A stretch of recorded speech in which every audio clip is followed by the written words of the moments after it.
Good morning, everybody. Sunday again.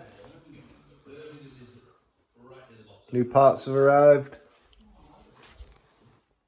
The beam I was stripping last week, the rear axle, has now been sprayed up, and I've put new bearings in the end,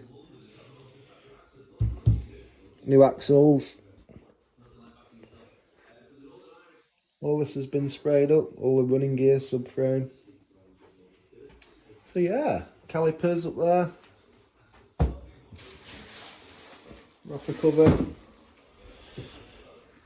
So on Wednesday, the head is going off to Blackburn Brothers in Preston for a skim and a fettle. So that's going. The car itself has been primed. Doors are ready to block, which I'm going to be doing over this coming week. Block the doors off. The shell is primed, so I'm going to block all this off. Ready for the final coat. All the engine bay. Now when it's come back from priming, I've noticed, I don't know whether I'll be able to do it with the camera this way around, but I've noticed the smallest of dents, which is very annoying, and it'll do my head in, so it's got to be done. So at some point today I'm going to fill this, get it sanded down again, spot primed over the top. But yeah, progress.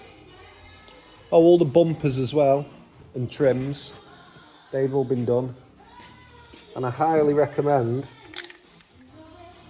this stuff. That's the texture coat. Flatten it off, and then the colour. In the colour, I know the 205 bumpers are black, but I think it was a dark hurricane grey, the actual colour for them. But yeah, they've come out really well. This, my rear valance, was all cracked, so a friend of mine, James Craven, has plastic welded it, and it's come back perfect. Brilliant job, James. So yeah, have a fantastic week. I'm going to be at the unit. If you want to come down and say hello, come and say hello. I'll see you very soon.